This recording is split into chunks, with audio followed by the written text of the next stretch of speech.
Record. Okay. Welcome, everyone. Hope you had a great weekend. Today is the first year info session presented by MCSS. And we have Professor Dan Zingaro and Lisa Shang here with us. And we're really excited to talk to you about what first year is going to be like at UTM. So here's like a little bit of an overview of what we'll be talking about. We'll be telling you guys about POST. We'll explain how that works, the POST periods, the requirements, what happens if you don't get into POST, what else can you do. We'll be going over this for CS, math, and stats. And we'll also talk a little bit about course selection, which is coming up in the next couple of weeks, distribution requirements, electives, and then at the end, we'll have a quick Q&A session with Lisa and Dan. And of course, us, if you have any questions for upper year students. You can ask your questions in the Zoom chat. You can just type them in. We'll note them down and ask them at the end of the Q&A session, or you can use a Slido. Don't worry about the linking QR code. It will be on every slide, so you can just go on it later if you want. Here's the MCSS theme. Quick introduction about MCSS. MCSS is the Mathematical and Computational Sciences Society. We're basically a student-run club. Brian as our president. Brian, do you want to say hi? Hello.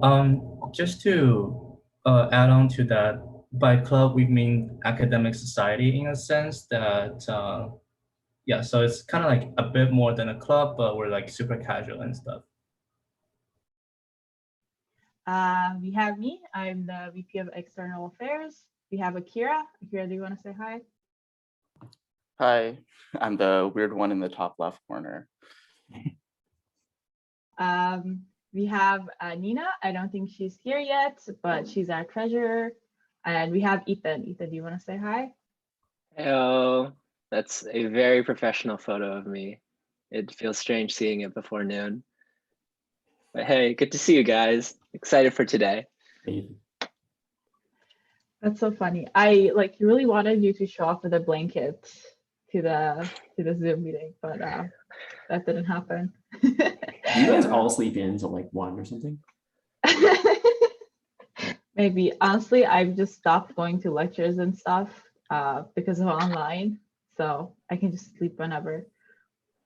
I'm kidding. I've been pretty good this summer. I've been waking up. Enjoy it. Once you get old like me, you're going to be up at 6 and there's nothing you can do about it. Oh my God. Yeah. No, that sounds not good. It's pretty wild. Yeah. All right. Dan, do you want to take over screen share? Yep.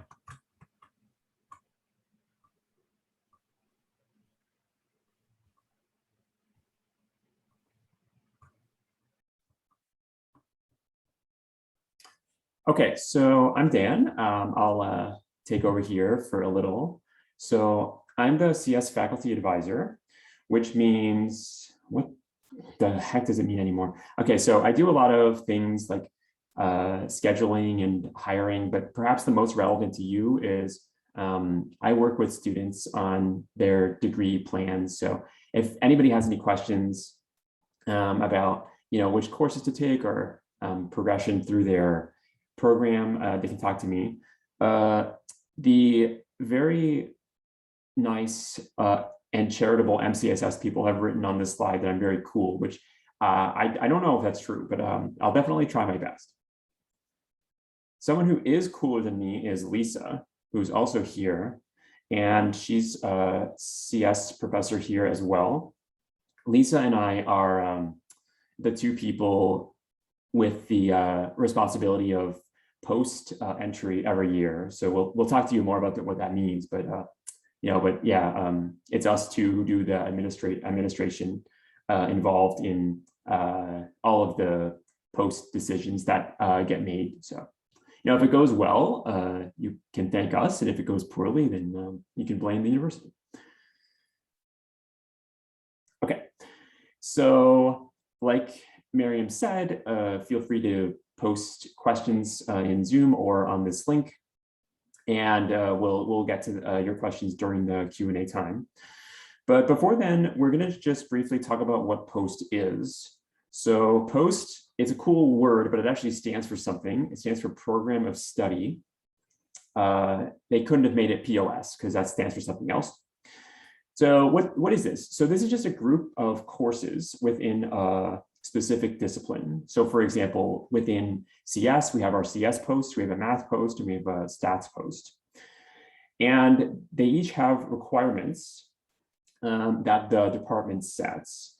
And actually, this is not specific to the math, stats, and CS programs. This is how all programs at UTM work. So no matter which department it's in, they're going to have some sort of post process like we do. There's a link here at the bottom of the slide that you can check if you're interested in more information from the registrar's side of things, but hopefully we'll cover everything about the process today that you'll want to know. Okay. So we're going to be talking a little bit about last year's post process for getting into the CS program, math program, or stats program. And a little caveat, the post process changes slightly every year. So whatever we say about last year isn't necessarily exactly what it's going to look like for this year or this coming year.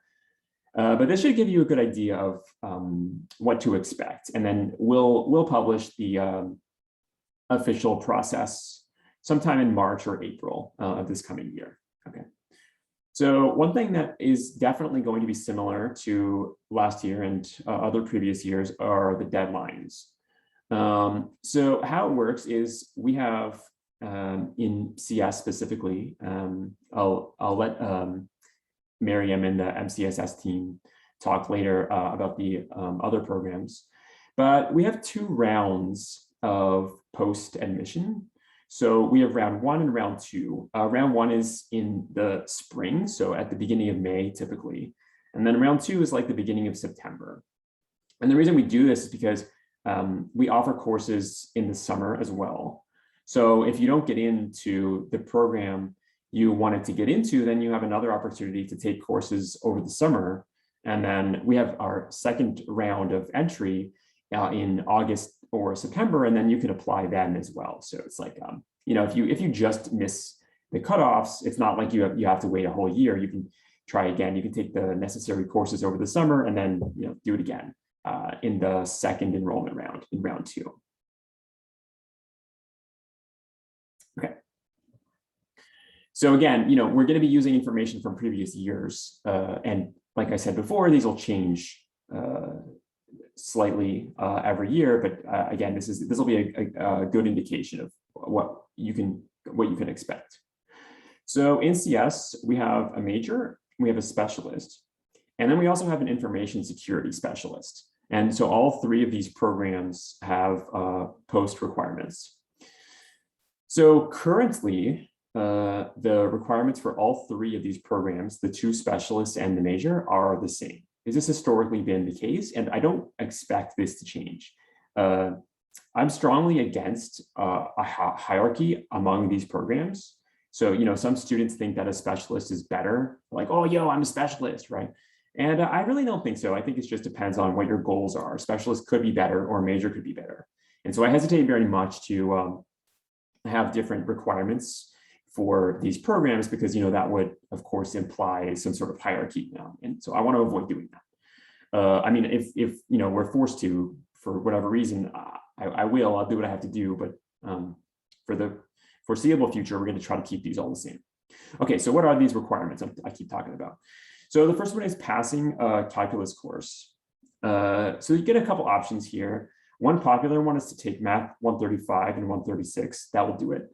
Another one is to take Math 137. That's also satisfies this criterion. And if you love math, like if you seriously can't get enough of it, then you might want to check out Math 157, which is a super cool math course.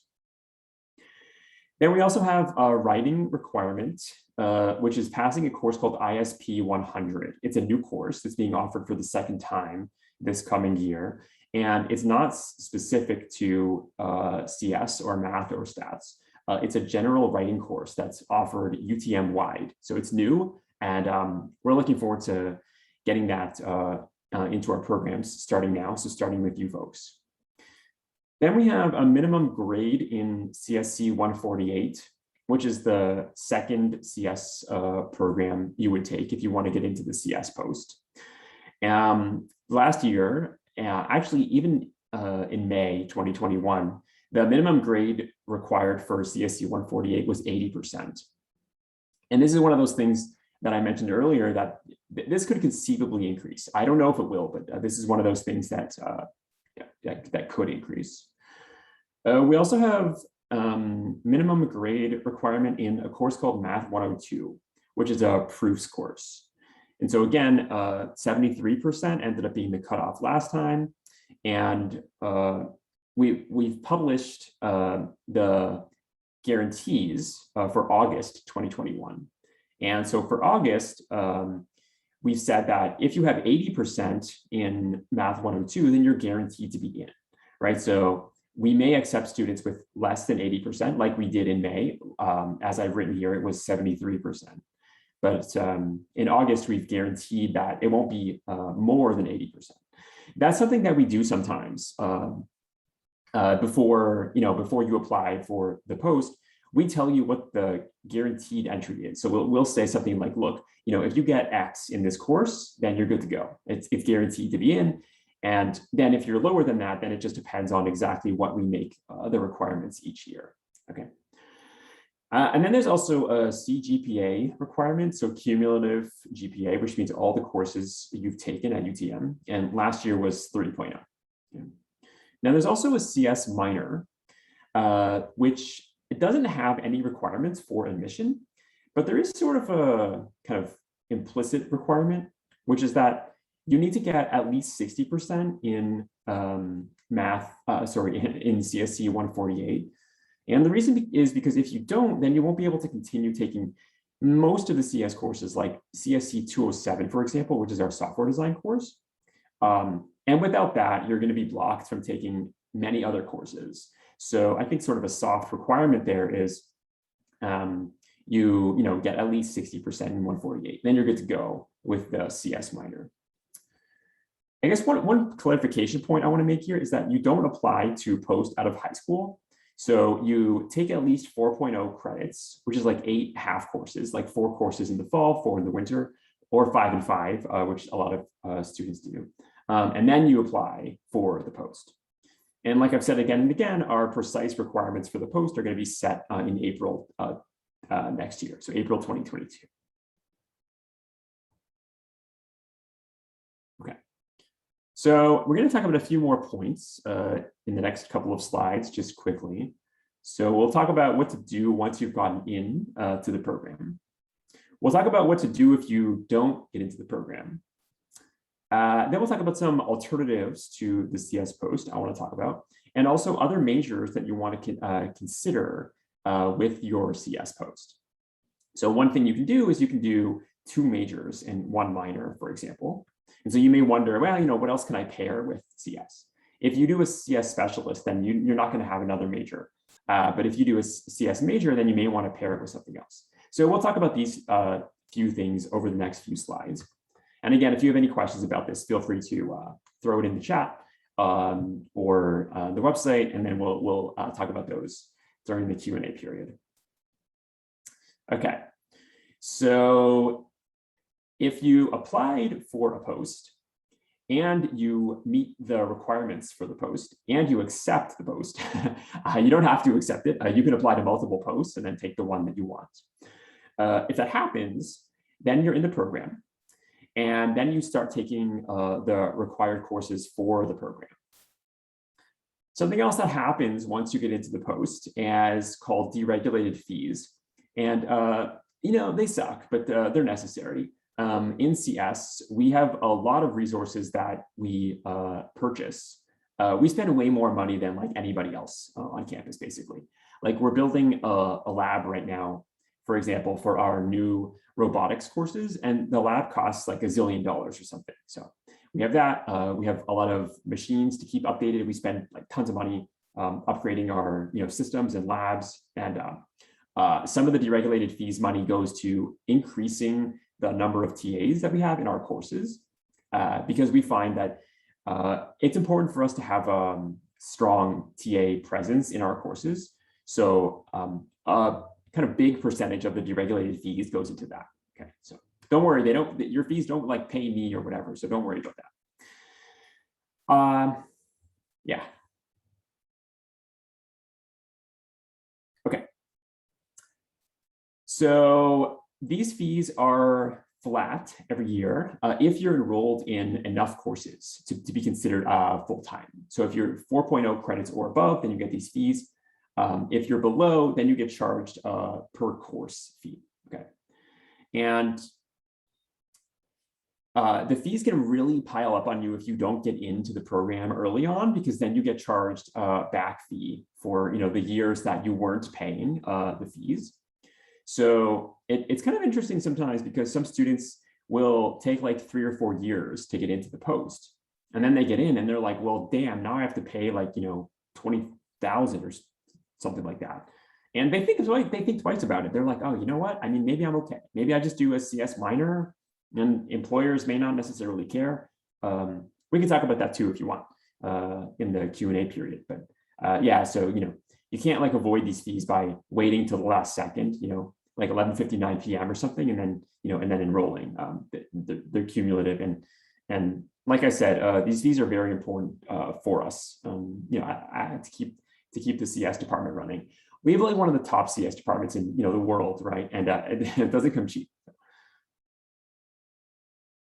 Okay, so if you don't get into the post, then we have a few suggestions. So one is talking to the office of the registrar or me for advice. Also Yvette, we have our undergrad counselor. Her name is Yvette, and she's also very helpful. She's been here for a while, so she totally knows what the options are.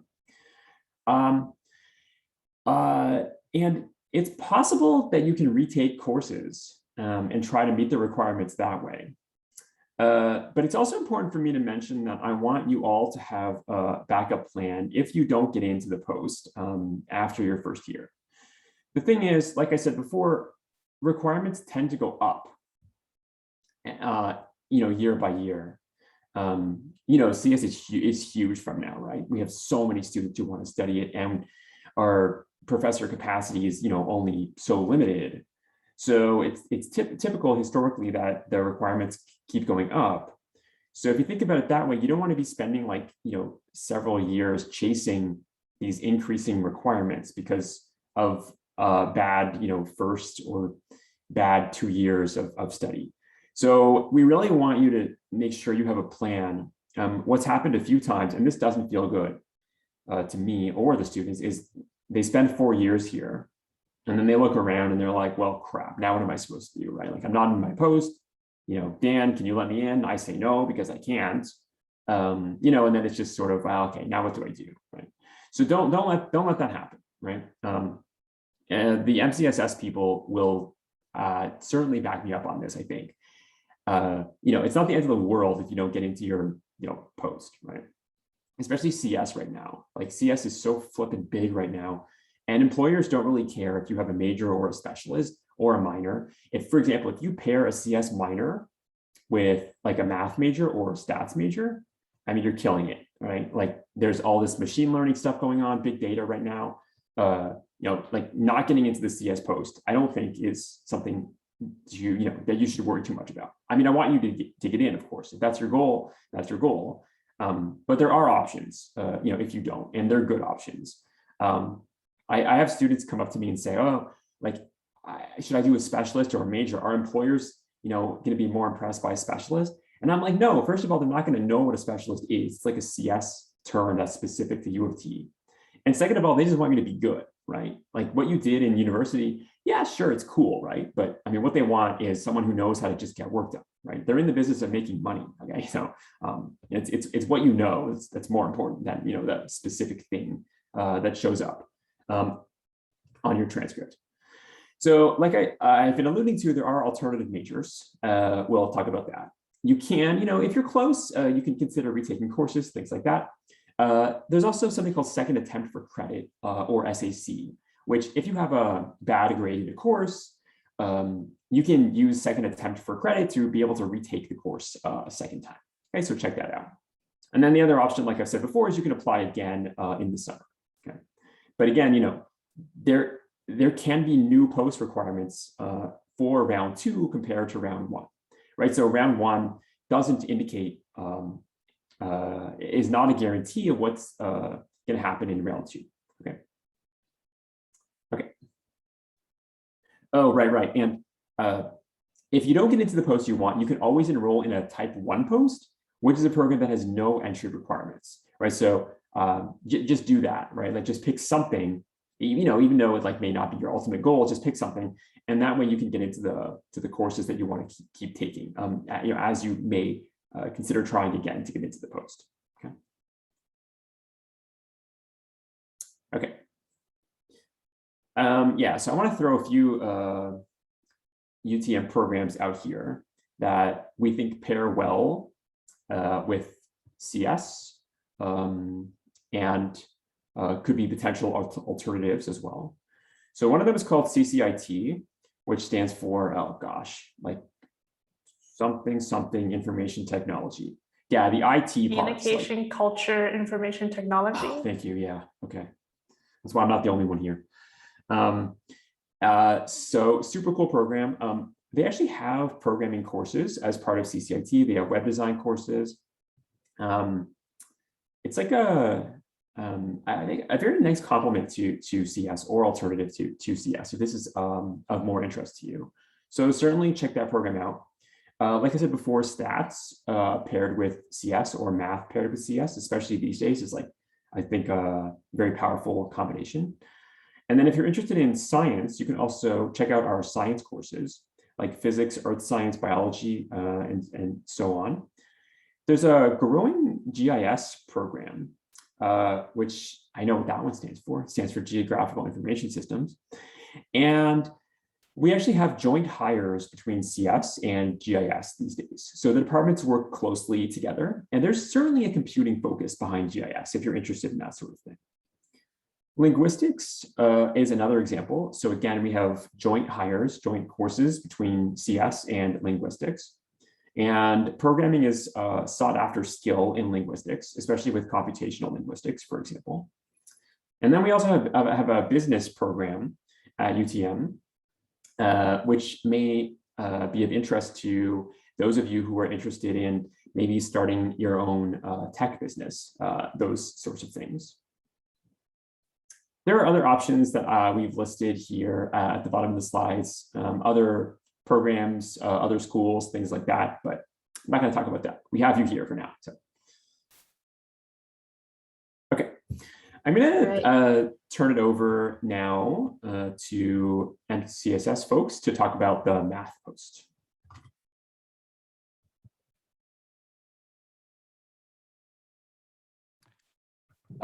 Just to add on to something Dan said earlier,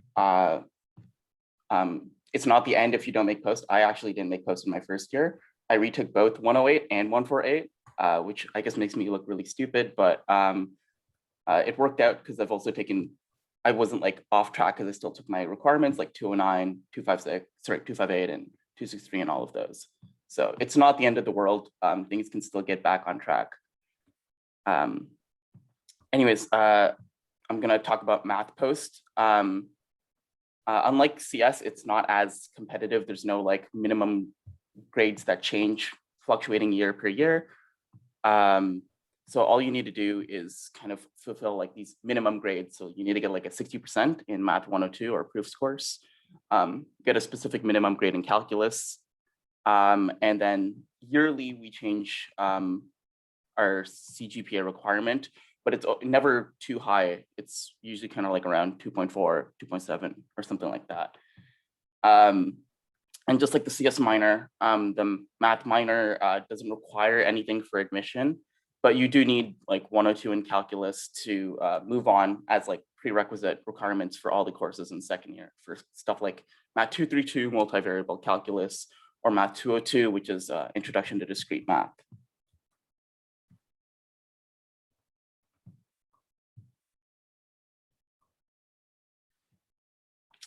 In addition, we also have stats, program studies. Like math, there isn't like a fluctuating grade change in stats courses. You just need a flat 60% in calculus and a 60% in stats 107 or stats 256. The way they have it set up is that you don't actually need to take any first year courses in stats. So 107 isn't required at all. You can choose to take it if you want kind of a leg up in the second year stats courses, but you can totally choose to kind of take stats 256 in second year or third year and be like, hey, I love stats, sounds amazing, and then enter stats post. So the option's very, very flexible on that end. And also it has like a minimum CGPA requirement that changes year per year. Just like math post, it isn't necessarily that high. It's kind of, it was last year around a 2.4. And then finally, there's the stats minor. Just like math and CS minors, there's no requirements for admission, but to take stats 256, which is kind of the introduction to stats kind of course and probability, you need calculus 135 plus 136 because you do a lot of like double integrals and all sorts of other cool, funky calculus stuff in that course.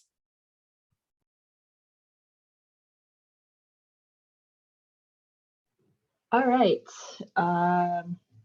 Give me a second, just writing down some chat questions. By the way, can someone take over for me in the chat? Thank you. So I'll be talking a little bit about course selection, but before I do that, I just wanted to introduce Michael, if he's still here. Did he leave? Oh no, he's still here. Yeah, we didn't know he was coming, so we didn't get an introduction slide for him, but he's a new prof at UTM. He just joined us like I think last year. He's so cool. You'll see him around in like Discord communities and stuff if you join. Yeah. All right. A little bit before I go into course selection, we were talking about specialist major. I just realized people might not know the exact difference. So at UTM, if you want to graduate, you need to either have at least one specialist or at least 2 majors or at least a major and 2 minors. Of course, you can do more. Like you can do a specialist and a major if you want. Like if you're crazy, you can do that. But basically, you need to have at least that amount of things. So if you decide to do CS major, you need to decide, okay, what are my 2 other minors going to be, or what is my other major going to be? So that's something to keep in mind. To like, if you're going to have be in multiple programs, not only do you need to care about post requirements for CS, you need to care about like post requirements for the other program. At UTM, the way the course selection works is that you go on to Acorn, you view your course selection time. For example, for third years, for us, it's tomorrow at 8 a.m. For first years, it's going to be on July 21st. Closer to that date, you can go on Acorn and see like the exact time. You go on there and then you just click on your courses and then press enroll. A couple of things to keep in mind is your deadlines.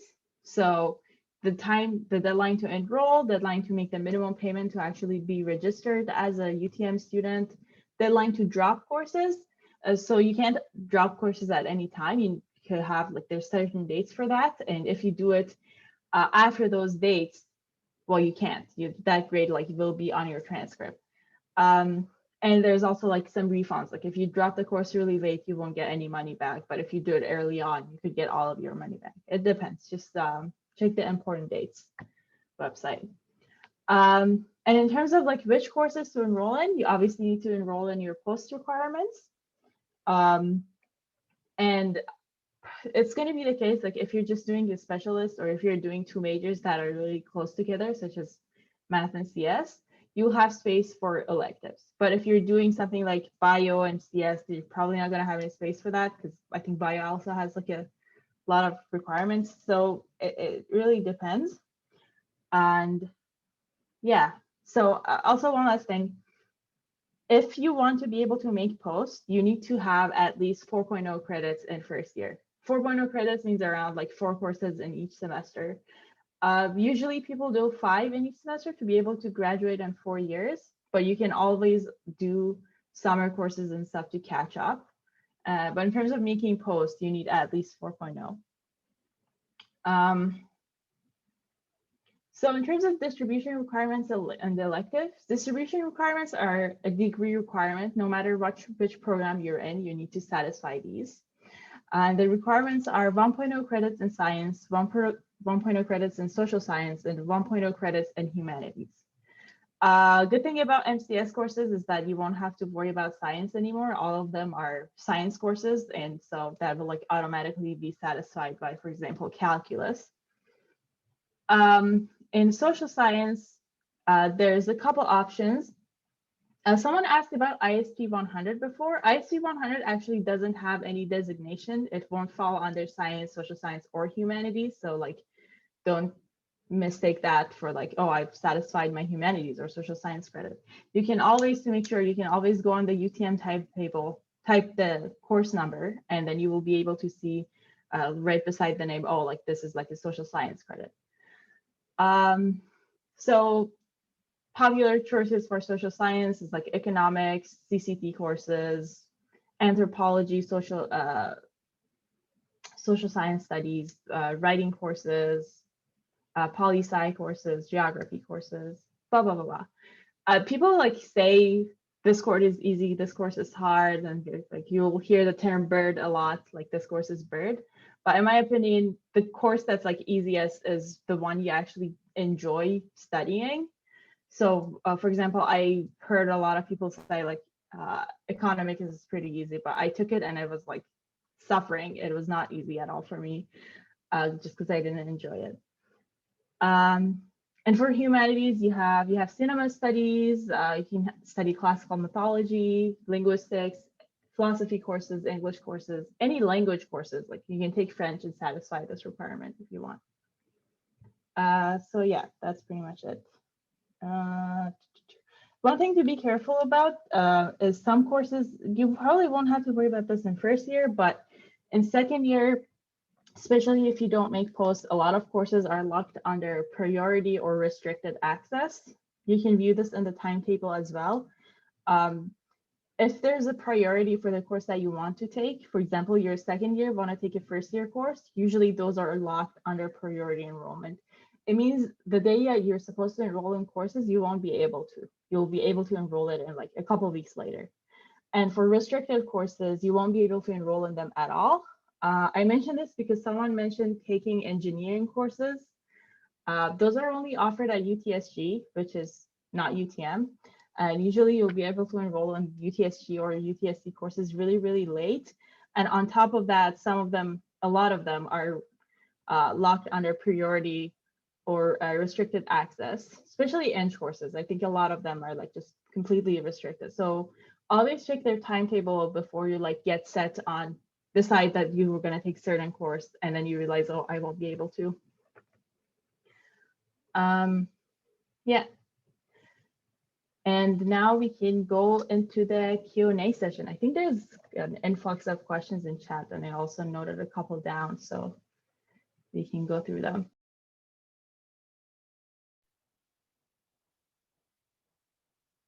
Can I just echo what Dan and Akira has been saying about it's not the end of the world if you don't make posts. My undergrad degree was not in CS, and I've been in industry, and I'm here for some reason. You can blame Dan for that. So it really, what your degree says really has a fairly limited impact on what you can do and where you can go.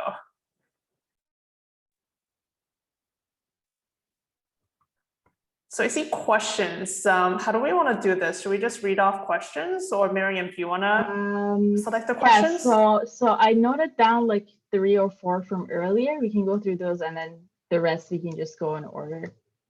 So the first question is, are we going to have class offline this semester? I can do that one. Go for it. Is it okay? Okay. Yeah, so I can tell you that the fall is guaranteed online. So that's the upcoming semester. This is being recorded today, so I got to be careful. Is there a way to stop the recording for a few seconds? Yeah, I think so. Just give me a second to figure it out. Because students. Someone's also asking about UTSG. I don't know if you'd have any information, but I think right now all their timetables, it's saying in person. And the way their emails was worded that I saw, it seemed like they would be in person unless something really bad happened with COVID. So if you guys have more info, let me know. That's what I've heard too. Okay. Someone's asking about tutorials. I think tutorials are also online for CS in fall. So yeah, we'll see if anything opens up for winter. Second question I noted down. How do you know what courses to take in September if you're waiting on round 2 post that doesn't come out until September 20th? So this is someone who's making posts in the second round and they don't know if they're making posts or not, I guess. So they didn't get in the first round. And they're applying in the second round, but second round results come out on September 20th, so they don't know which courses to take. Okay, so two things. One is we try to get the results out before then. So you won't be in limbo. Second is, like I said before, we do publish the guaranteed entry. So if you meet that, then you know for sure you're in. So the real question comes down to, what if you're like below the guaranteed entry? You don't know what the post requirements are going to be until August happens, right? So then what do you do? So we do try to post the post requirements earlier than we make the acceptances. So you may not, get your acceptance in time, like before the first week of class, but by then we would have posted something on the course website to tell you what the requirements are. So long story short, you'll know what to do before the term starts. I feel like within the first week at the latest, you would know. And I don't know how much it really changes things, because, for example, you may still be interested in the CS minor, right? Even if you don't get into the post, if you're doing the CS minor, your courses would be very similar anyway. But that's not an excuse. You'll know, early September, what's going on. Yeah. Thanks, Dan.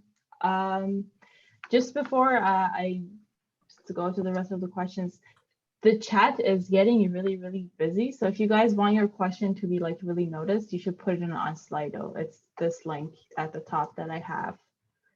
That would be great. Next question. What's the difference between getting into post early or later? I imagine you will miss out on stuff.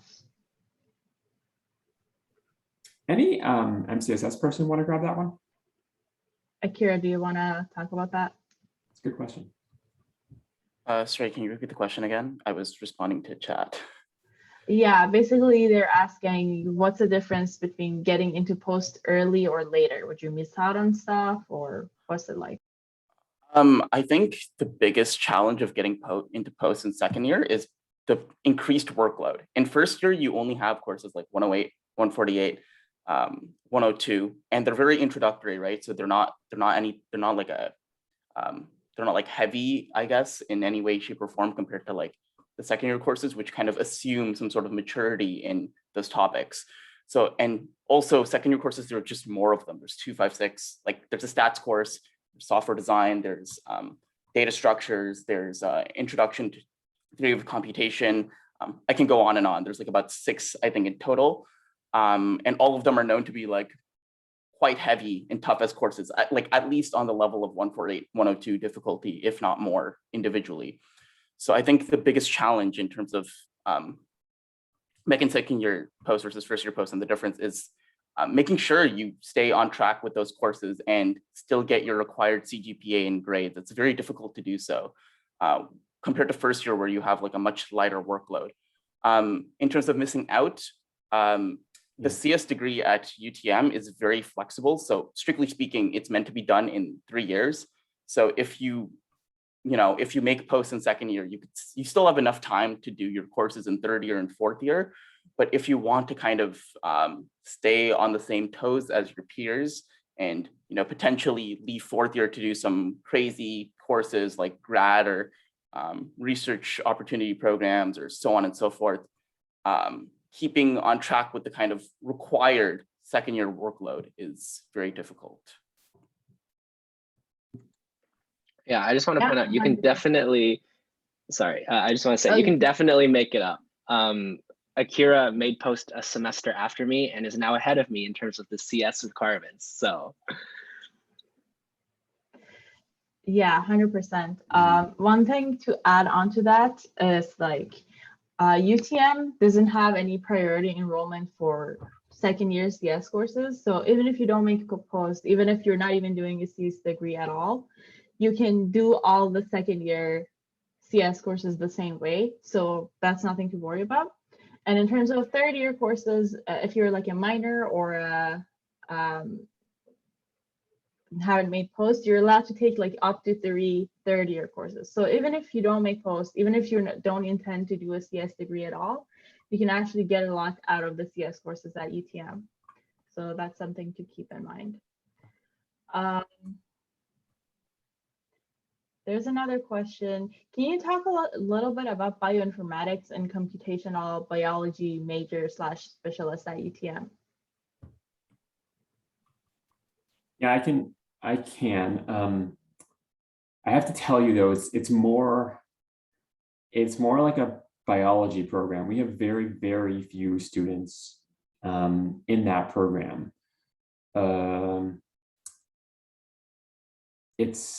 I think the requirements to get into it are lower.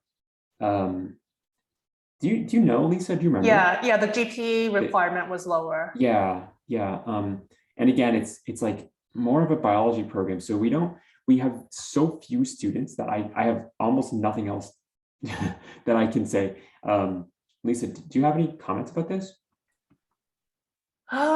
I mean, not really. Like Dan said, it's a fairly small program. Yeah. And I think you get a lot more support for the program from biology than from the CS side. Yeah, it's a joint program, but it's more.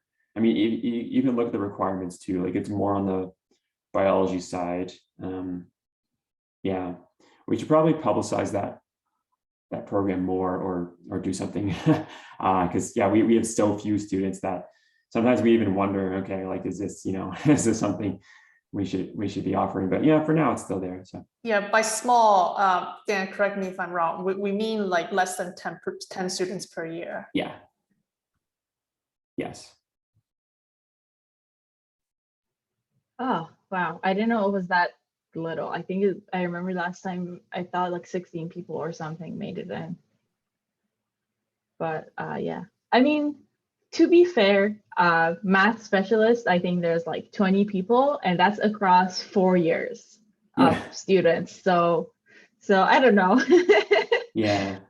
I'd be sad if math specialists went out because of that. I mean, you have, but like there's like 20 students, there's 2 of us in the call already. You have like a significant portion of the math spec community already here. Yeah. Yeah, it's funny.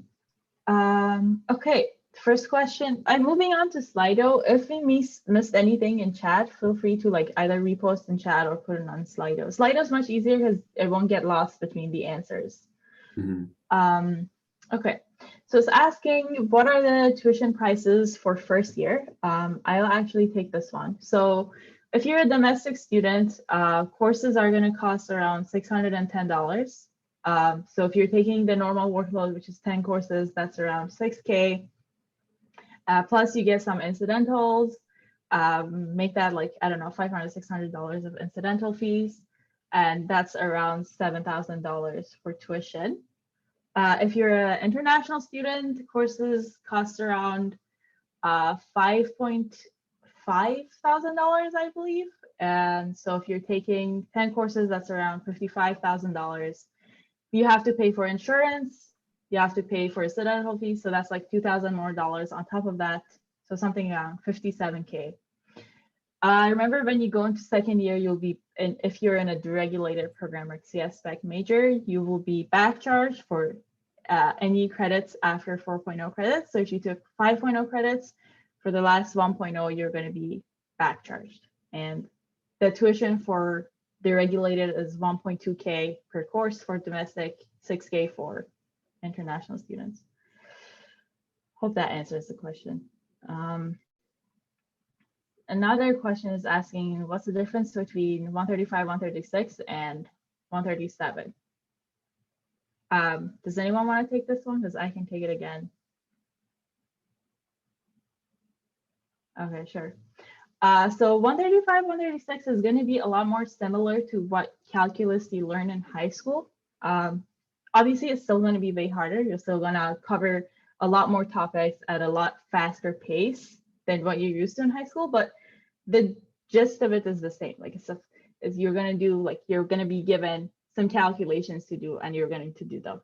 I think a lot of like Mike Polyuk last semester or last year worked on making the course a lot more like less computational, more based on understanding, but it's still a pretty computational course.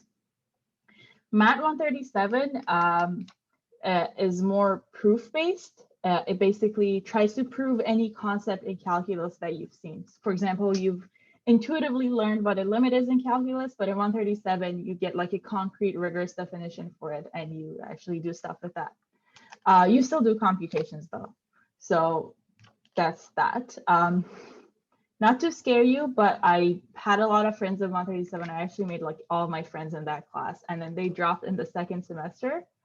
But I definitely do believe it's a really, really amazing course. Like the prof, amazing. Like JT is one of the best profs I've had at this university. And you learn a lot. If you put the effort, you do well. So do it that way, you will. If you're interested in math, I definitely suggest you do at least 137, if not 157. I would also like to kind of jump on that. One of the profs at UTM used to be a TA for Math 137 downtown, and they kind of wrote a really nice post on Reddit if you want to kind of see that. But they basically said that 137 is a great course to kind of learn problem solving, like the soft skill of problem solving with the language of calculus, which is something that a lot of you might be familiar with from high school.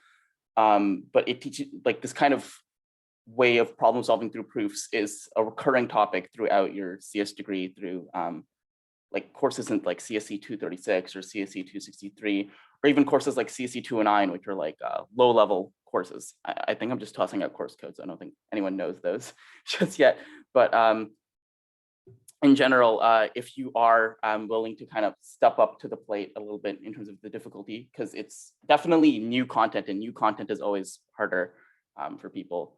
But if you're willing to kind of like get a bit of a leg up on maybe, you know, your fellow CS students, and also want to see a little more what like kind of university math is like, because it's in a very similar tone to Math 102. Definitely 100% suggest that course, because I think everyone that I know that have passed that course have gone to do like amazing things. So it definitely helps. Yeah, that course, like 137, made me just want to do a math major after that. Like, yeah, it was great. Is it possible to see an example for a first year CS timetable?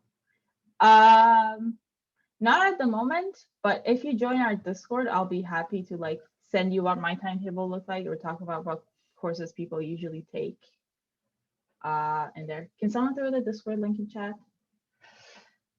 Is it possible, oh, sorry. What programming language do we typically use in CS classes? Your first year CS courses are all going to use Python. But when you move into second year, it really diverges. You use Java, you use C, you even learn assembly a little bit. And in upper year courses, it just depends on the class. Like, for example, I took a course with Lisa in functional programming, and obviously you can't do that in Python or Java. So you learn like functional languages.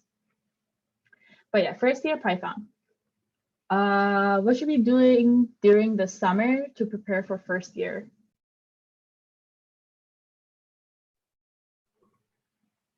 Does anyone want to take this one? I'm happy to if nobody else wants it. Go for it.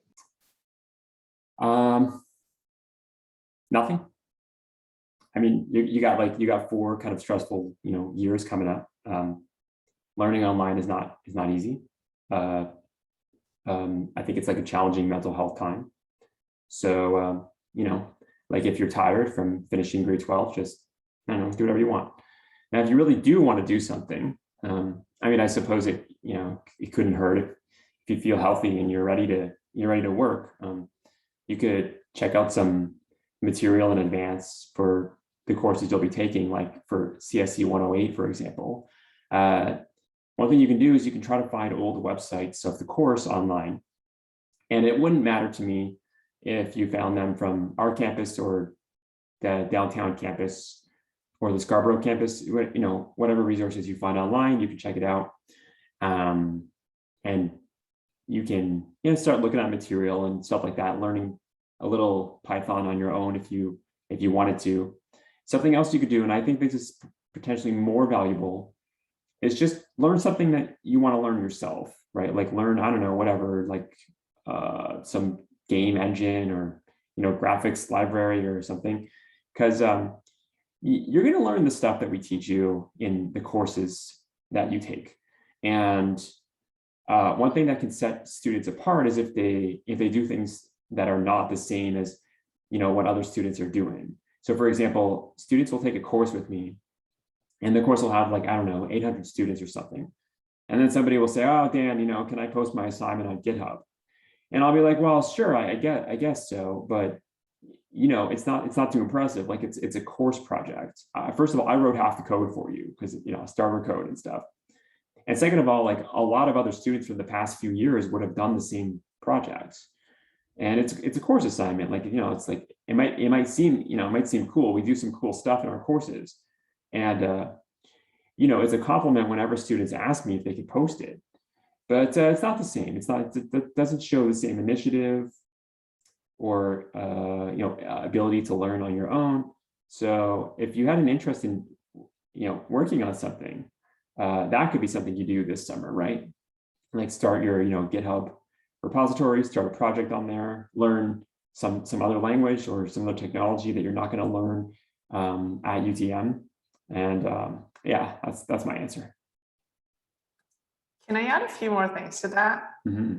Like if you feel energetic, I've heard great things about, do you guys know what the most popular course is on Coursera? So it's this course called Learning How to Learn. And it's cool. basically talking about study strategies. And I think that's something great to be able to prepare for as you go into university, because the way you learn in university is going to be kind of different from the way that you might have learned in high school. It's especially in CS, it's less about reading the textbook. It's more about really learning how to apply concepts. So that's something that I've heard people recommend. I've still yet to finish those videos myself. Another thing is maybe it doesn't apply as much since next year is sort of online, but I do recommend learning how to cook and learning sort of how to take care of yourself, life skills, having like a good exercise regimen, things that will keep you happy, because you're a student, but you're also a person. So being able to take care of the other part of being a student, being a person.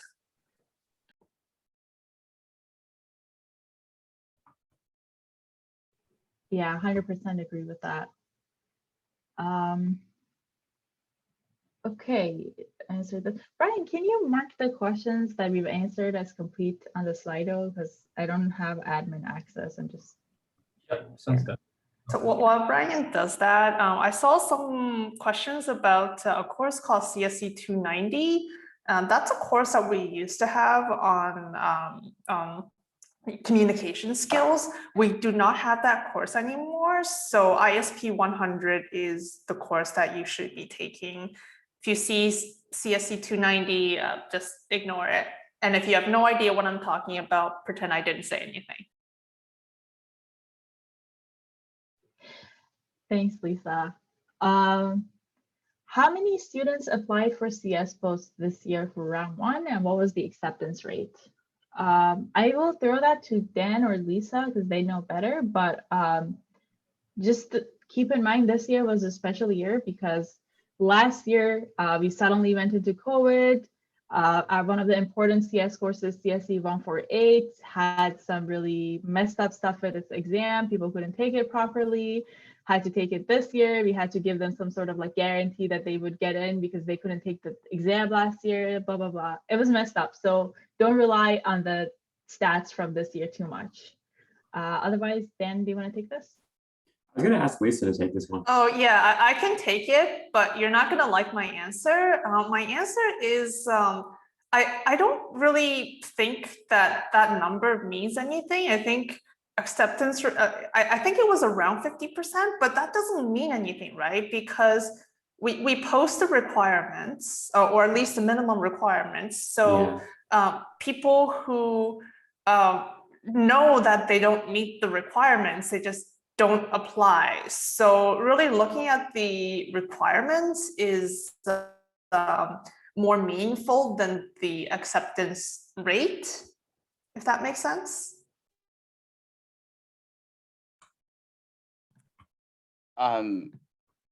If I may add, I totally agree with that perspective, actually.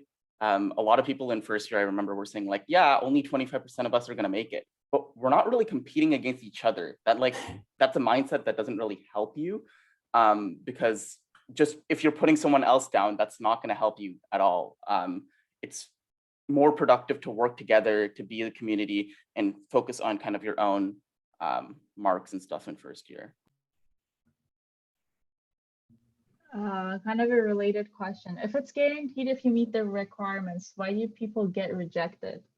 Okay, what you need to know is that the requirements are based on how people do in the courses, not the other way around. Like they don't decide, oh, get blah in this course and blah in this course, and then you're good.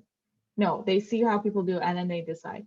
And on top of that, people keep like performing the same across years. So it's kind of easy-ish to like predict how people are gonna do. So yes, technically if like every single person in this school got like 80 and like got 100 in math 102, got 100 in CSE 148 and had a 4.0 CGPA, technically they'd have to get in, but like that never happens. So if anyone wants to add on to that.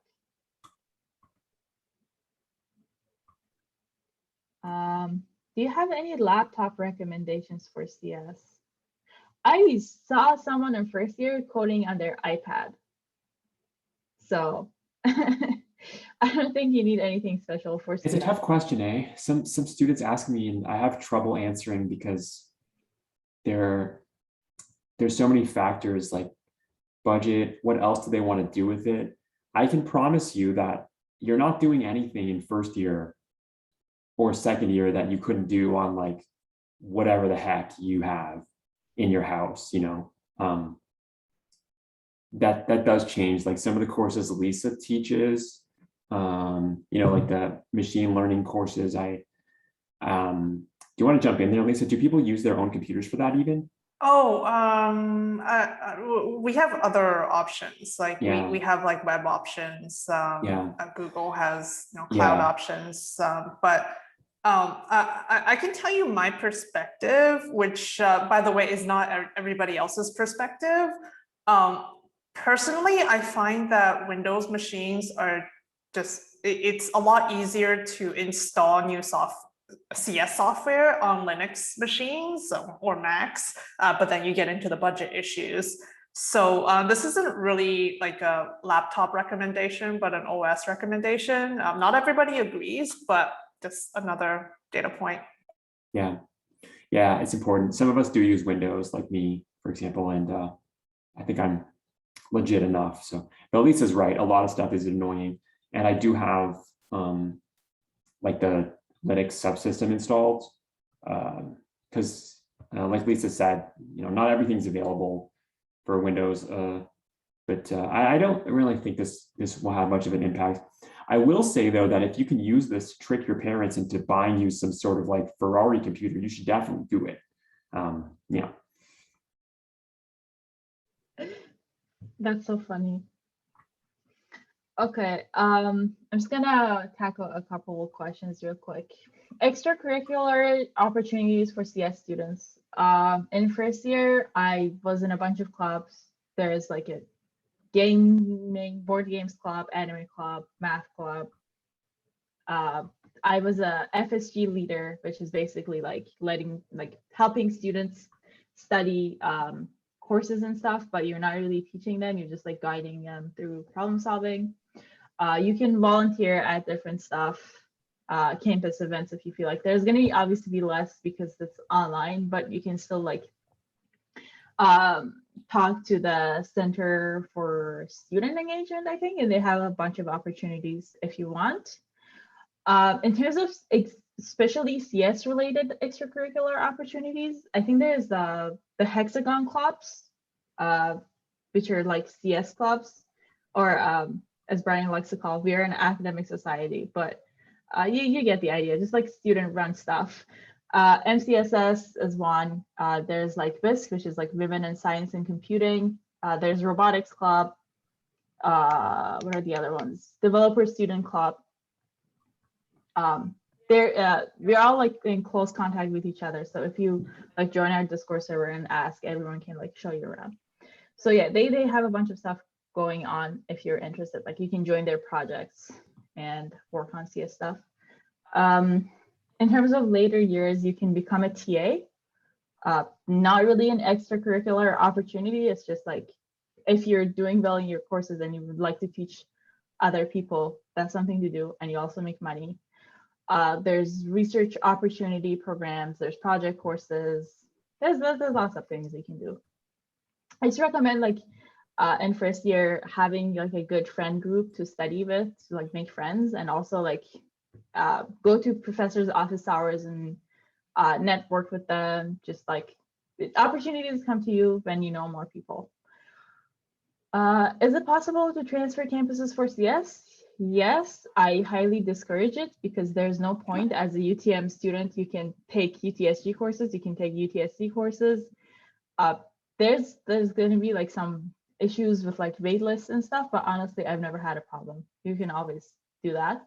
If you're transferring campuses, you're going to have to make posts at the other campus. So whatever courses you take at UTM, 102, 148, don't count. You transfer to UTSG, then you have to enroll in their 148 and 165 and make posts there. And recently they revamped their post system so that it's a lot more competitive for students who are not in the CS stream at UTSG. So you'll have a hard time. Just stay here.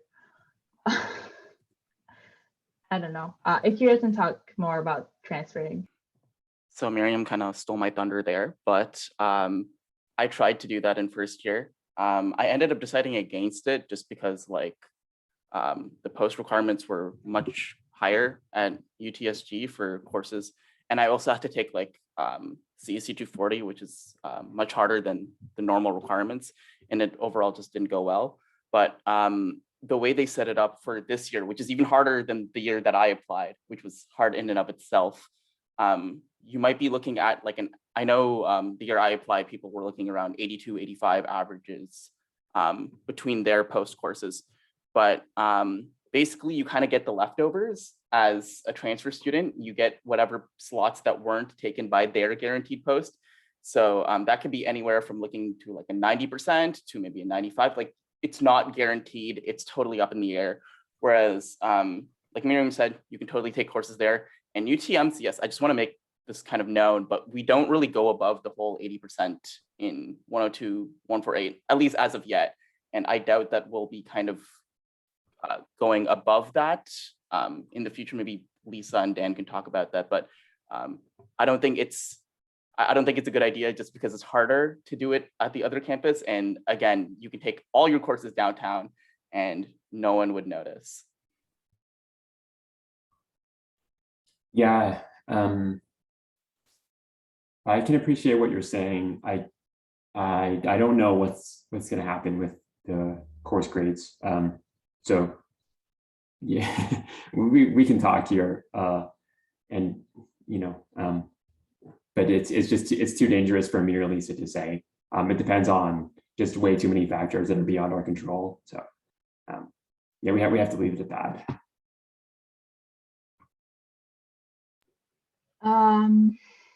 Okay. Does the ones that have replies mean, Brian, you answer them? Yes, no? Sorry, I was like all over the chat. What was it? The questions that have like a reply on them, does that mean you answered already? So I can just skip? Yeah, I think so. It's the one about doing a CS major and an eco minor, right? Yeah, okay, cool. How many students? Oh, we already answered that one. I saw that for requirements for a CS major, you can take 132, 134, 135, 136, 137, 157. What are the differences between these? Again, we talked about this in the other question. 157, I guess I didn't really explain, but 157 is if you intend to do math, like pure math, like don't just take it as a CS requirement. If you're wanting to do CS, 157 is really overkill. But if you want to do like a math major, or you're just like you really, really love math, take that course. It's a really cool course. I think Akira can talk about how good it is.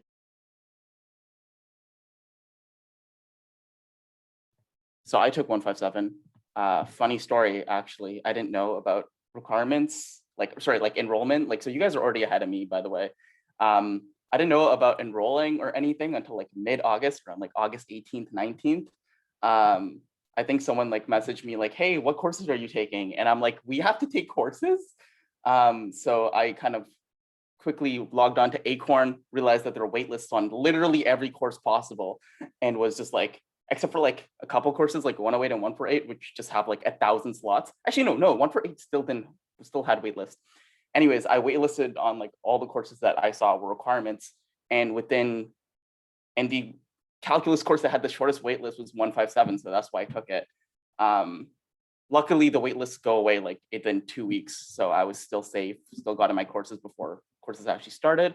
But I took it as a mistake, just for the record, and I ended up doing really, really well in the course, which again, just like Miriam, motivated me to do a math major. But yeah, it's not for the faint of heart, for sure. That's what I'd say. You can definitely do it. Anyone can do it, I think, if given enough kind of motivation and interest. But it's a step up from 137, and it definitely, yes, definitely it helped for later courses in terms of like the difficulty and the mindset and the abstraction. That's helpful. But don't take it if you're not interested in math. I know a lot of people that took it for like a couple weeks or an entire semester and then dropped it because they realized that it just wasn't the fit for them. And if you're still unsure about your kind of stance on math, take 137, don't take 157. That's for people who are like, yes, math is in my blood. I didn't realize it at the time that math was in my blood, but it definitely was. Totally agree. Is there a huge difference in difficulty between 137 and 157? So I'd say the difference between 135, 136, and 137 is a lot bigger than the difference between 137 and 157. In 157, you just stop doing computations whatsoever, but you still do in 137, which I think kind of helps because you don't feel lost 100% of the time. In 137, like if you understand computations and you understand proofs a little bit, then you're like 75% of the way there. But in 157, you're only just doing proofs. So if you're like completely lost, that's not going to be fun. But in terms of like the difficulty and the proofs and stuff, I'd say it's pretty similar-ish. But yeah. Is the first year workload for CS major comparable to grade 12? Some Ontario people want to take this. First year for CS major comparable to grade 12? Mhm. In my experience, no. The grade 12 CS that I was taught was differed quite a lot from CSE 108, 148. And also in high school, I wasn't taught mathematical proofs at all, which you're gonna have to cover in Mat 102. I think they're more talking about like how many hours did you have to study outside of like actually attending lectures, like as a comparable between high school and university. Oh, okay. You definitely have to self-sustain your study habits more. I think you go to classes less, but you have to like make sure that you're staying on track of your own studying way more, because you have less assessments, generally. And so if you fall behind, there's no one stopping you. There's no one marking your attendance saying that like you were here. So it really depends on how well you can like self-regulate your time. Yeah, so if you see that a course only has 2 hours of lectures a week or 3 hours of lectures a week in a tutorial or a lab, that doesn't mean that you're spending 4 hours a week on the course. So with most courses, you should be spending about 10 to 12 hours. Sorry, I between 8 and 12 hours per week, depending on the course. One thing I really like to say to my students as a TA about courses, especially the conceptual ones, like the theoretical ones and the proof kind of ones, is you should kind of like read the topics, as early as you can. So if the lecture slides or the assignment, kind of look at it as early as you can. And my prof called it like lateral drifting. I know someone else called it like secondary thinking or something. But essentially, like when you're on the toilet, when you're in the shower and stuff like that, kind of like think about these topics like on, your offhand or whatever. And surprisingly, I think I've had like at least 24 eureka moments in the washroom in first year.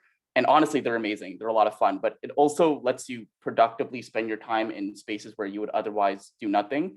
And also like this whole meditation really helps of like thinking about it a lot of time. Like sometimes you see something like maybe you're on the bus or whatever, and you see some interaction happen, and then you kind of get a great analogy for like I don't know, like a data structure, like stacks or queues. You'd be like, wow, a queue is just like people lining up for the bus, and then it clicks in. And so the thing about these courses is that while there's a lot of condensed material and lecture and tutorial and all that stuff, really try to engage with it as much as you can on your off time, because you never know what clicks in the real world, and then automatically, bam, you're a master at the topic.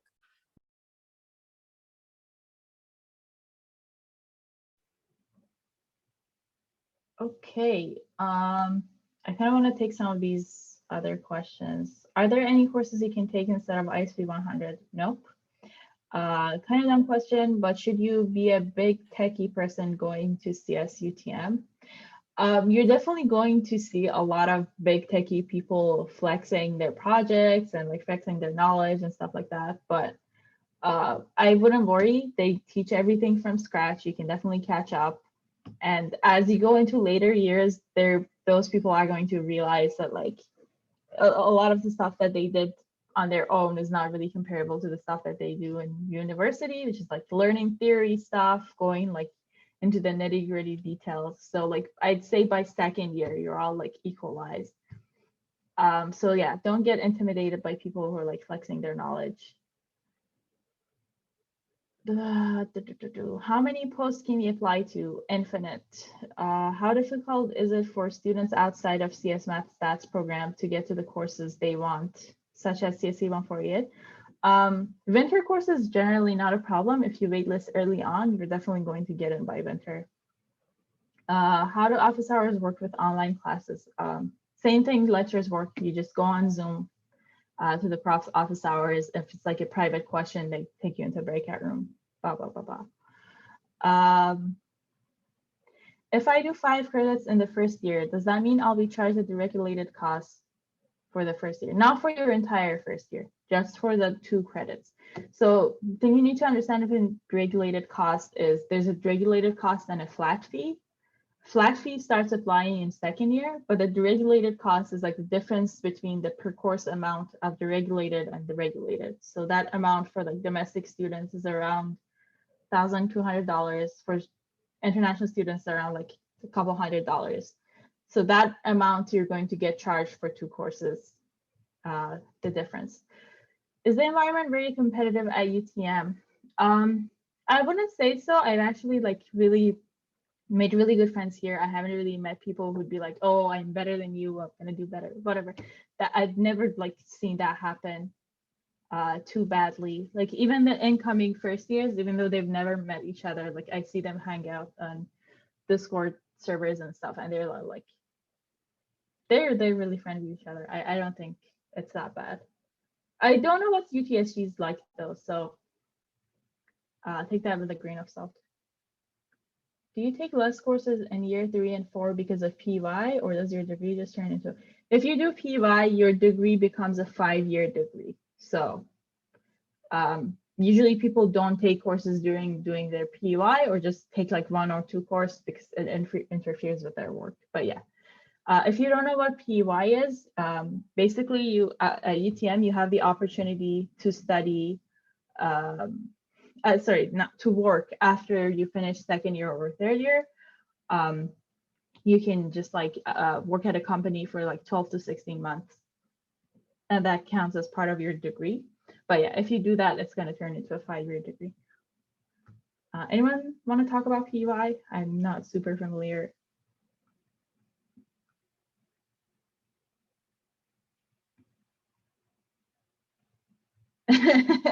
Michael, go ahead.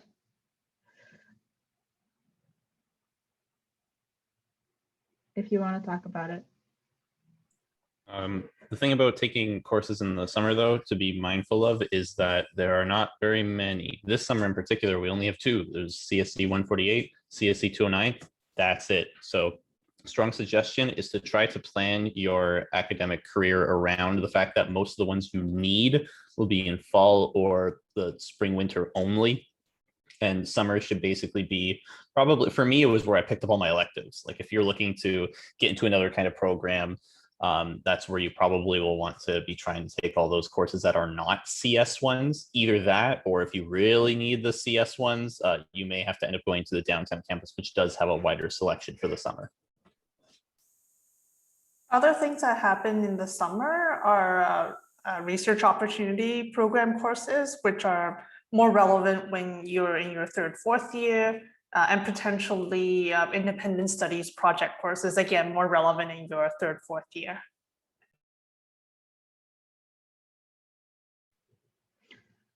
Cool. Does anyone want to talk about like tips on how to balance a school life and real life, like hobbies and working out?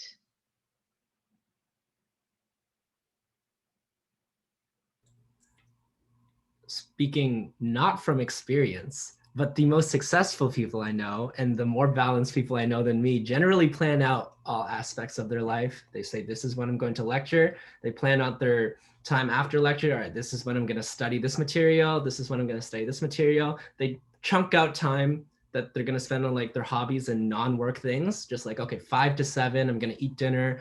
I'm going to go on a jog. I'm going to watch an episode of a TV show or whatever. It's all just time management.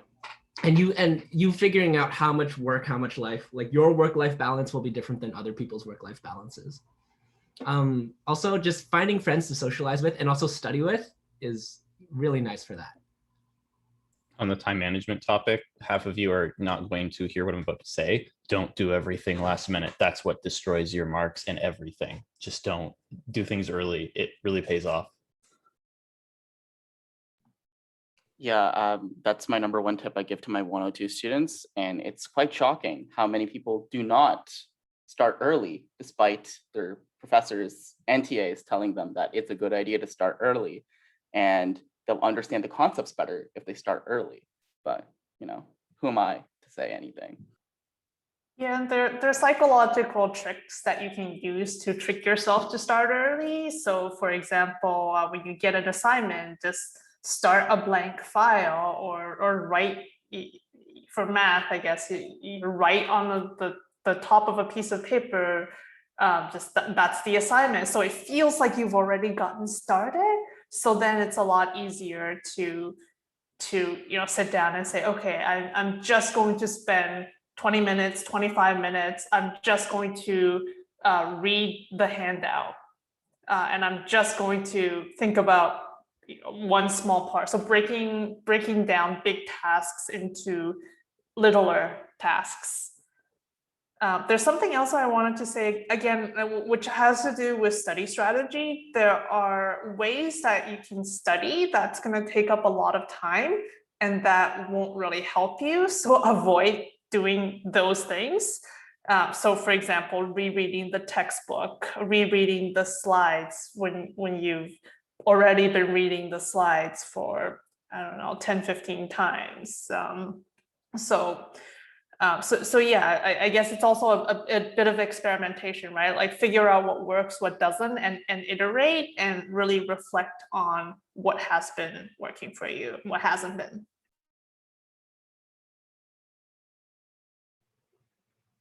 Yeah, 100%. Someone's asking about if they should come to Canada or stay at home if courses online, considering the time zone difference. It really depends on you, your financial situation, stuff like that. But for me personally, last summer, which was online and I only had like 2 courses, I went back home and it was horrible. Like my sleep schedule was horrible. Everything was bad. I couldn't talk to my friends because they would be sleep at different times. So like I tried to match my schedules to them. I couldn't see my family because like I went back to see my family, but I couldn't even see them because I was awake when they were asleep. And it was just generally bad. So like if you don't have financial problems, I do recommend coming here, but it's definitely doable if you stay at home. Like I've had a lot of students in my tutorials and like first year, all in different time zone, and they were doing great. So it really depends on you. Another international student question: if things go in person, will we have to will we study online or have to travel to Canada? If things go in person, you have to come to Canada. I don't think there's a way you can avoid that one.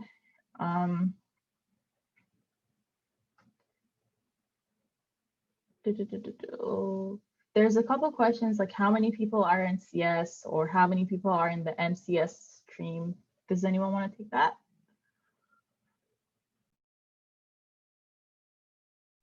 I think you'll have to be Dan. Yeah, you might find this funny, but we don't, like, we generally don't have these numbers. Like Lisa said, we generally don't think that they're useful. And I'm hesitating right now, Lisa, to even talk about the numbers we do have. I don't know. Yeah, it's a tough year because a lot of because of the pandemic, a lot of the numbers look very different in the last few years. So we just don't want to give you a warped idea of what things will be next year.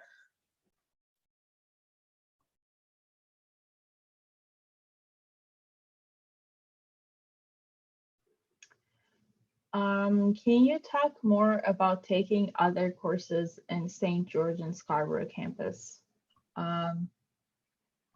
Basically, it works the exact same way. It's just that your enrollment times might be different.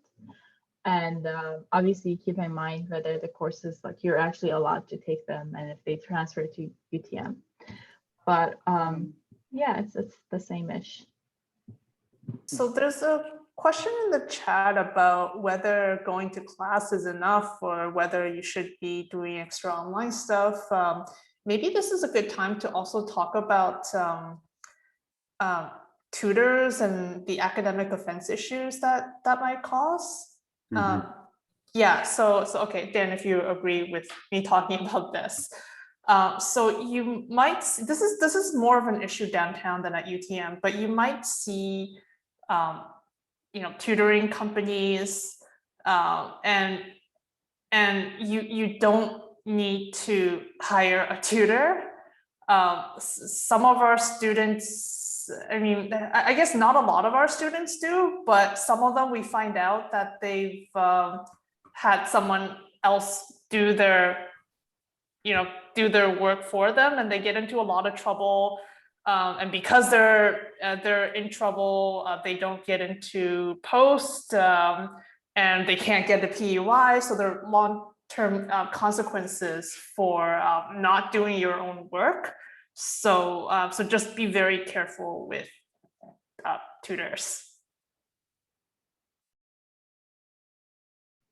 Yeah, just generally speaking, just be careful with academic offenses. Like, not to say that you can't collaborate with each other. Like, I know in first year, when I was in first year, like professors were really scaring us about like, oh, don't talk to each other about assignments and stuff. Like, you will get academic offense. But like, you can talk to each other realistically. Like, you're not gonna stop like mentioning the assignment with your friends. Like, you can talk about it, but like, don't share code, don't share like step-by-step solutions. Just like keep it to like the high level ideas. And yeah, just be careful.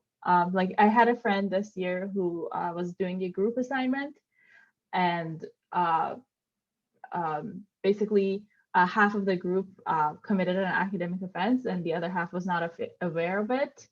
And that did not turn out so well, because people who were not committing an academic offense, they got into trouble too, just because of like their group mates were bad about it. So yeah, just generally be careful what you discuss with other people. Choose your group mates wisely. Yeah. Also, just want to mention, committing an academic offense, like no one benefits from it. Like maybe you feel in the short term that you might get some marks or stuff out of it, but there are later courses, right, that require this knowledge. And even if not later courses, either you do grad school or you go to like an actual job, or eventually you'll have to like be tested on this knowledge in an actual place where like either your job is on the line or you get caught, right? You can definitely get caught in second and third year courses. I know we were trying to do some academic offenses cases for 135, 136. Like I think 10% of the class cheated in 136. That was pretty bad.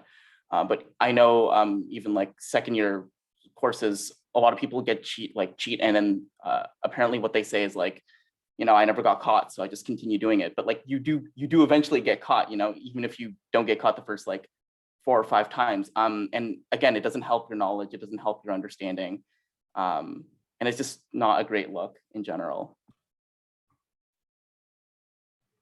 Yeah, so a couple marks you get is really not the worth the risk of like you could lose more marks, you get a note on your transcript. It's just like it looks bad for you in general. Like, yeah, just don't do it. Dan, you were saying something? Oh, it's super tempting. It's like, well, damn, I'm screwed. Like I can't finish all my work. Okay, I'm just gonna, go to Chegg or Stack Overflow or whatever. And I don't know, it's just not worth it. Like a lot of students, it's like a short-term patch. And sometimes it may be the rational thing to do. Or, like, okay, if you're not going to get into post or whatever, try to, cheat and get in. And so I have meetings with students all the time, and, there's people who cheating are not evil or like too stupid to do it on their own. It's just like, okay, what, I'll try anything. I'll do whatever I can do to get in. But like I said, employers want you to know your stuff. And I hate to say it, but if you can't do the undergrad CS material, then you should really think twice about it, right? Like if you desperately have to cheat in these courses, you should think, okay, am I really doing this program correctly? Maybe I have to slow down and learn some fundamental things and stuff like that. But students get wrapped up, and all they think about is this program, and it's so hard. And it's not that hard. It's I mean, it should be challenging, but it shouldn't be impossible, right? And if it's impossible to the point where, you have to cheat, then maybe, we need to talk. So yeah, so it's not a viable option. Yeah, 100%. Akira mentioned there's a lot of prof TA support. Yeah, you're probably going to have a better experience asking for help from profs. Yeah, go to office hours. Literally, you go to office hours and like profs are giving away the answers to like problem sets and assignments and stuff like that. I went through so much effort and profs are just giving answers. So yeah, just go to office hours. Also, adding on to that, academic offenses aren't just you copying other people's code. When you're helping other people, that can also get you caught. I don't know, Ethan, do you want to give the anecdote about your friend from 148? Without naming names or getting into too specifics, he helped out someone else with their code. And guess what? You do that, you're gonna get caught. Both of them got caught. Both of them got AO'd, and it was horrible. He was gonna make posts. He was gonna, he was good. He had almost made it. He had a great grade going into the exam. And then, he helped out a friend who asked for it. And then, he got effed over for post, and he didn't make it. And that's just the reality of it. Those are brutal for us because we don't get into the business of figuring out who did what. Honestly, I don't care. I'm not going to listen, right? So if it's like, no, like this person copied off me, I don't care. I've had hundreds of these cases. I've heard every story. I could share some, like I could write a book on this. But yeah, we can never get to the bottom of these things. And I feel badly sometimes because I know in some cases that, probably this really, really good student helped this other student who used to be getting like 10% on things, and all of a sudden they got 90. Like I know in my head, it's pretty clear what happened, but we can't make a distinction. And everyone's equally responsible. So yeah.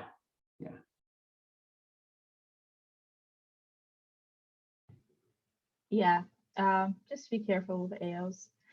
Dumb question, but are profs helpful and nice? Yes, they're the best. Like they're the best resource to go to. They're the nicest people. Like obviously everyone's like, they're people too. So like sometimes, yes, stuff happens. Like I've had a couple of experiences like very far and few in between that profs are not nice, but generally speaking, 99% of the time, yes, they're amazing. Just like make use of that resource. You only have 4 years in undergrad to meet these like really super smart, super nice people who are just there to help you with stuff. So yeah.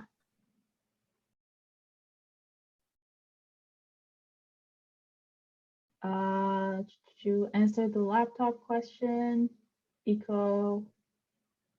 difference between CS major and specialist, like why I want one over the other. Basically, the idea is if you just want to do CS by itself and hate every other subject and just like don't want anything to do with it, do a specialist so you can graduate. Like I said, you need either a specialist to graduate or 2 majors or a major and a double minor. So, but then you see that, okay, I like CS, but I also like physics. And then you're like, okay, then you can do CS physics double major. Or you're like, I like CS, but I like linguistics and philosophy. You can do CS major, double minor. Basically, the idea is like, based on how much you like it, you decide what to do. So program-wise, the difference is, I think, the number of upper year courses the number of courses that you need. There's some second year courses that you need more second year courses as well for a specialist compared to a major. So really just different number of courses. Will it take more time? Your degree, you need 20 credits in total to graduate from university. So no matter your program, it's going to take the same amount of time, ideally speaking, because you want to do 20 credits. A specialist is a 12 credits program, so you have space for like 8 credit of like electives or other courses you want to do. A major is a 8 credit program. And if you want to pair it with another major, that would also be an 8 credit program. So in total, if they have absolutely no credits in common, you do like 16 credits of your double major and 4 credits of like other stuff you want to do. For grad school, is a specialist more beneficial? I don't think they care. I think, does anyone want to weigh in on that? They don't care. Yeah, I don't think anyone cares which one you do, honestly. But there are actually benefits another, to being more like rounded, like CS major plus math major, I think opens up, you know, even more grad programs. I'm telling you, everyone's specialist is not the best. So yeah. Doing a minor yeah. with my specialist actually paid off because it was a psychology minor. And so I got a little bit of like user study research that actually helped me get into grad school because I Cool. did a little bit of extra stuff on the side. That's my minor too, Michael. That's cool. Yeah. I know some 3rd and 4th year CS students who are specialists right now have mentioned at least some regrets of taking CS spec, at least with regards to like their friends took a major and then they were able to explore other things like CCIT or psych or math or stats. Like you have a lot more flexibility with your major. I think that's the biggest pull for that, which I think is amazing. And it's U of T. There's like so many courses we have to offer. They're all like really high quality because we're at a great university, and there's no reason not to kind of go check this out and have a great university experience and learn whatever you want. Yeah, there are very few times in your life where you just get to explore. Someone's asking, it's a common joke that programmers often refer to Stack Overflow for coding. Does that happen in uni? Short answer, yes. Long answer, if you refer to it and copy code from it, cite your source, otherwise you get AO'd. But yeah, definitely you're gonna have to be like, oh, why am I getting this error here? And then you Google it and first answer is Stack Overflow and you're like, oh, 300 people ran into this error before me, so it's fine. Okay, Yeah. last question. Has it been hard for profs transitioning from teaching in person to online? Lisa, me or you first?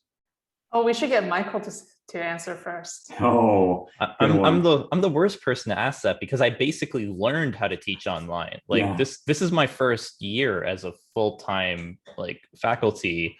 So I learned how to teach during COVID. I've like been an instructor a couple of times before that. And obviously, you know, it's hard to transfer those skills, but as someone who pretty much just learned how to teach online, yeah, it's not what I expected. Sorry, I just had to do that to you, Michael.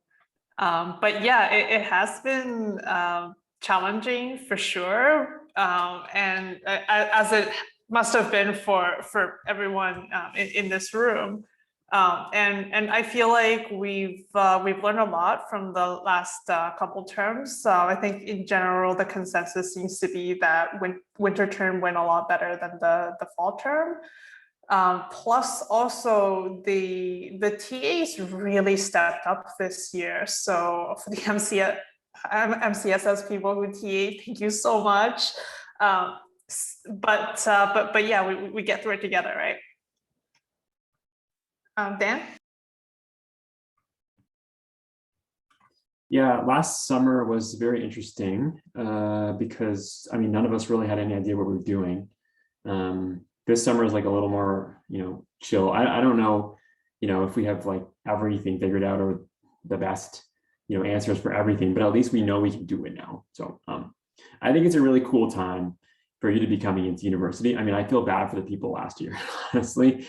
But you know, we've adapted quickly. So I think you'll have a good experience. We've got, you know, we've got things figured out.